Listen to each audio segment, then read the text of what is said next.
Salut les frères, comment ça va? J'espère que vous allez tous bien. Aujourd'hui, on se retrouve pour l'avant-match de la première journée de Liga, Barça-Majorque. On est directement parti les frères.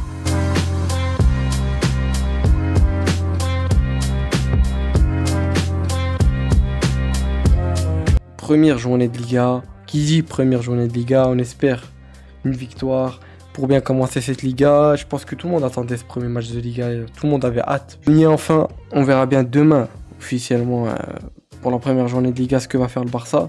En tout cas, de ce qu'on a vu en pré-saison, je pense qu'on est tous d'accord pour dire qu'on est très confiant. On va commencer par parler déjà d'un sujet qui fâche, on va pas se le cacher, un sujet que nous, Barcelonais, on n'en peut plus, je pense tous. L'enregistrement, on sait qu'il y a pas mal de soucis encore d'enregistrement au club.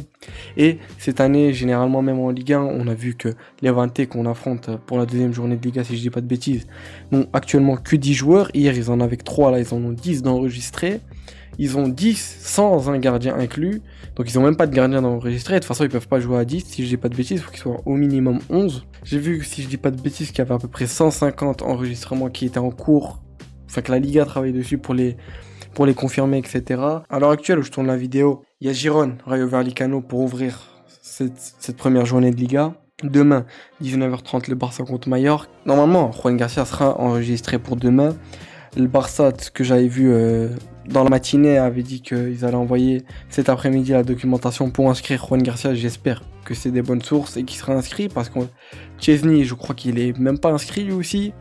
Et s'il n'y a ni Juan Garcia ni Chesney, on va se retrouver à jouer avec un gardien de l'équipe B, un Cochen ou je ne sais pas qui. Mais normalement, voilà, Juan Garcia devra être titulaire demain et sera inscrit pour le match de demain. Maintenant, on va parler de Marcus Rashford. Marcus Rashford qui n'est malheureusement pas inscrit et ne devrait pas être inscrit de ce que j'ai compris. En tout cas, des dernières news qui sont sorties, Marcus Rashford devrait rater cette première journée de Liga. Et je vous cache pas que ça me fait un peu chier, je pense pour tout le monde, que ça soit même pour lui, parce qu'on sait qu'avec l'absence de Lewandowski déjà, Ferran Torres va débuter titulaire, c'est même très certain. De toute façon, après, on verra la compo probable. Et je vous cache pas que ça me fait un peu chier, sachant que si Ferran Torres se blesse pendant le match ou quoi, on n'a pas d'autre personne qui est vraiment un neuf. Sachant que Lewandowski est blessé, Rashford n'est toujours pas enregistré. J'espère qu'ils vont trouver une solution, le Barça. J'espère vivement. On a aussi eu des images, rien à voir avec l'avant-match, mais des images du maillot third, le troisième maillot. Un maillot que Nike a sorti cette édition, si je dis pas de bêtises, pour pas mal de clubs, l'édition 90, 90. Un maillot qui change d'habitude, honnêtement, je vous le mettrai de toute façon avec une couleur un peu orange saumon. Si je dis pas de bêtises, c'est ça, avec un bleu marine, comme ça, bleu foncé, enfin bref. Ça change d'habitude, je sais que certains vont pas du tout aimer. Pour ma part, ça, je valide quand même le maillot. On sait qu'il y a aussi, je pense que vous avez dû voir le maillot qui sera porté lors du Classico. Un maillot qui fait référence au Classico 2005-2006, si je dis pas de bêtises. Victoire du Barça 3-0 avec Ronaldinho qui avait fait un match extraordinaire. Je crois que c'est ce match-là où il se fait applaudir par les supporters du Real Madrid au Bernabeu. Donc voilà ce maillot-là que je vais vous mettre une image aussi. Maillot aussi assez spécial. Pas mal de gens n'ont pas aimé. Même moi, j'ai un peu du mal, je sais pas, mais je trouve le maillot quand même qu'il a un petit charme. Voilà, un petit charme, je vais pas dire que le maillot est BG de ouf, etc. Mais il a un petit charme à voir ce qu'il va rendre porté sur les joueurs. On verra bien lors du Classico. Maintenant que j'ai fini cette petite aparté que je voulais faire à propos des maillots, etc., on va passer un peu à cette fameuse conférence de presse d'Hansi Flick. Il a dit pas mal de choses. On va commencer, ça lui a posé des questions à propos de Fermin. Il a dit que la saison dernière, elle a été spectaculaire. Il a aussi parlé d'Olmo, il a dit qu'Olmo peut aussi jouer à ce poste. Il faut bien gérer la situation pour que tout le monde se sente important. Je suis content de Fermin. Je n'étais pas très satisfait de lui en pré-saison, mais il a progressé ces 2 dernières semaines. On sait, Hansi Flick, c'est quelqu'un de très très indulgent. Voilà, c'est pas un mec qui est limité, il cherche toujours plus pour les joueurs et il a raison. Ça lui a aussi posé des questions à propos des recrutements qu'il y a eu cet été. Il a dit: je ne suis pas satisfait des recrutements, mais nous sommes conscients de la situation actuelle du club. Je me concentre uniquement sur ce que j'ai entre les mains. Et c'est pour ça aussi qu'Hansi Flick, respect vraiment.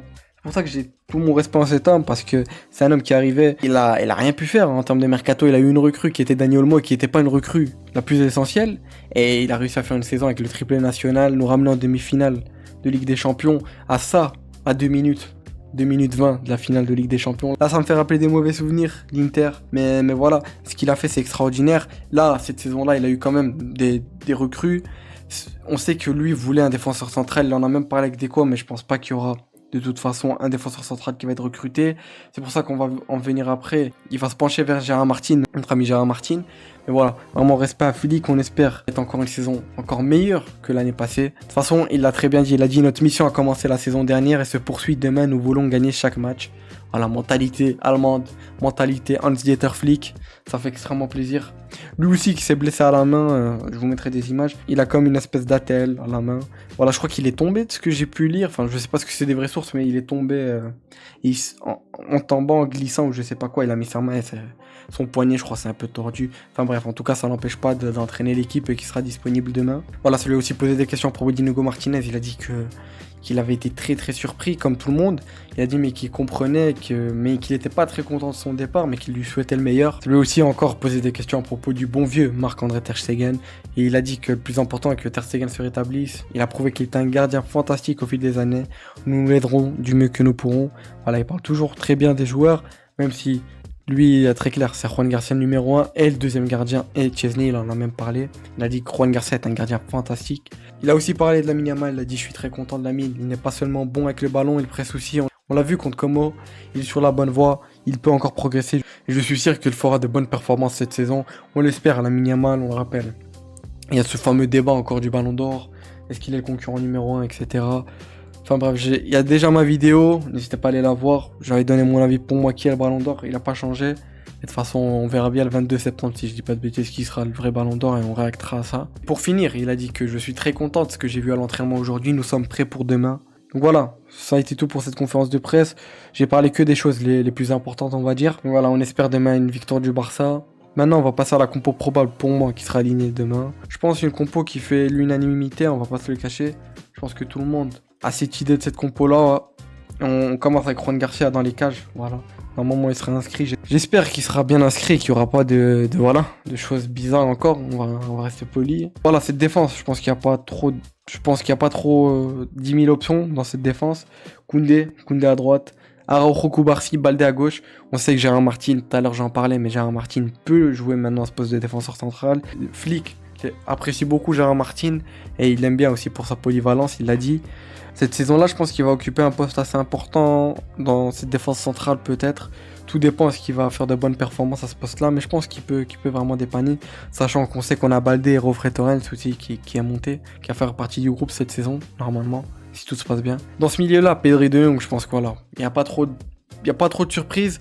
J'aimerais mettre un Gavi, un Casado, c'est des joueurs que j'apprécie énormément, mais c'est un milieu, le milieu, en fait on a un gros problème, c'est qu'on a trop de joueurs de bonne qualité, alors que ça devrait être un avantage, mais avoir trop de joueurs de bonne qualité, et certains, ils ont besoin de temps de jeu, il va falloir qu'ils se battent pour être titulaires, et le plus fort sera aligné par Flick, même si Flick a une hiérarchie dans la tête, on sait que De Jong était passé devant Casado. Et après voilà, c'est normal, même si Casado avait fait une saison extraordinaire l'année passée, ça a été l'un de mes coups de cœur l'année passée avec Inigo Martinez, Rafinha et d'autres. Dans cette attaque-là, on va avoir un Lamine Yamal, Rafinha, Ferran. Au cœur du jeu, un Fermin Lopez, pour moi, il n'y a pas trop d'hésitation. Olmo, on sait qu'il revient entre guillemets d'une petite blessure. Fermin Lopez est au top de sa forme. On a vu face à Como ce qu'il a fait, même pendant cette pré-saison. La saison dernière, on a vu ses performances qui étaient extraordinaires. À ce poste de neuf, on n'a pas trop le choix. J'espère que Marcus Rashford sera disponible. Dans cette attaque-là, il n'y a pas trop de surprises, je pense. On verra peut-être une entrée de Ronny Bardi, peut-être. On verra bien. Je pense qu'il sera intégré dans le groupe. On n'a pas encore eu la liste des convoqués. Aussi, j'avais oublié d'en parler, mais Cubarsí qui a pris numéro 5, je pense que vous avez tous dû le voir. Voilà. La relève de Puyol. On a pu voir ces images, etc. Des petits montages de Cubarsí Puyol, voilà, qui était le numéro 5. Voilà, Cubarsí, on espère qu'il va faire une très grosse saison. Lui qui est pas mal critiqué des fois, alors qu'on oublie son âge aussi, qu'on oublie que c'est un très très grand crack à ce poste-là. Faut pas l'oublier que c'est Cubarsí, Lamine Yamal, c'est au même poids pour moi. C'est juste quoi là, Lamine Yamal brille plus parce que c'est un attaquant. Bon, maintenant passons un peu à cette équipe de Mallorca. Voilà, ici on se retrouve sur Footmob. Et voilà leur compo probable, c'est à peu près comme moi. Il y a juste une petite modification. Eric Garcia à la place de Koundé. Koundé qui n'est pas blessé, ici on peut voir les blessures. Dani Rodriguez qui est encore blessé, Ter Stegen pareil. Robert Lewandowski blessé, on a Marc Bernal qui revient tout doucement mais ne jouera pas. Eux de leur côté, voilà, les blessés Samou, Ivan Cuellar. On n'oublie pas Roman, leur gardien qui lui avait fait sortir un match exceptionnel là où on les avait dominés mais il a fait je ne sais combien d'arrêts pendant le match. On les avait battus 1-0, pour ceux qui s'en souviennent. Un match qu'on maîtrisait totalement. On a notre ami Pablo Torre. Il y aura déjà les retrouvailles avec lui. Muriqui, on l'oublie pas. Hein. Un cauchemar, lui, c'est avec les Iago Aspas, etc. Sergi Darder, Morica, voilà. Je pense qu'on connaît. Je pense moi aussi que c'est ça que Mallorca va aligner. Pour la compo qu'ils ont mis ici, je suis d'accord avec eux. À part ici, je verrais plus un Koundé, même si Koundé en ce moment est entre guillemets un peu triste ou je sais pas, voilà. Je pense que vous avez tous dû voir quand Rafinha et Yamal a un peu rigolé sur lui. Voilà, je pense qu'il était juste autre part, voilà. Même si son entrée, c'est vrai qu'elle a été un peu bizarre, il était un peu nonchalant, j'ai envie de dire. Enfin, mais voilà, Koundé, on sait, c'était l'un des meilleurs à son poste l'année passée. J'espère qu'il refera une grosse saison. Ici, on a les derniers matchs, voilà, leur pré-saison. Nous voilà, avec des victoires, ça c'est le match de Liga. Notre pré-saison qui s'est bien passée pour eux, ils se sont pris un gros score par Lyon 4-0. Ensuite, ils sont bien rattrapés face à Parme, où ils ont fait un match nul et ils ont fini par une victoire face à Hambourg 2-0. Ici, on a une petite information qui nous dit qu'ils ont marqué 5 buts lors de leurs 5 derniers matchs et que nous, on a marqué 23 buts lors de nos 5 derniers matchs, ce qui est énorme. On se rend peut-être pas compte. Ça aussi, le style de jeu de Hansi Flick, marquer beaucoup de buts, des fois encaissés. On espère que cette ligne du hors-jeu va être mieux. On espère que Araujo va bien s'adapter à cette ligne du hors-jeu et pas casser leur jeu. Donc voilà les frères, ça aurait été tout pour cette vidéo. N'hésitez pas à me dire vous, ce que vous en pensez de ma compo, qui vous verrez titulaire, peut-être un pronostic. Moi j'aime pas trop pronostiquer les matchs, mais je vois en tout cas une victoire du Barça. Je vais pas dire assez facilement, faut se méfier, ça reste Mallorca. Mais voilà, une victoire du Barça, je vois bien une victoire du Barça pour démarrer cette Liga assez tranquillement. Donc voilà les frères, c'était Azro, prenez soin de vous, on se retrouve demain après le match pour le débrief. C'était Azro, ciao les gars.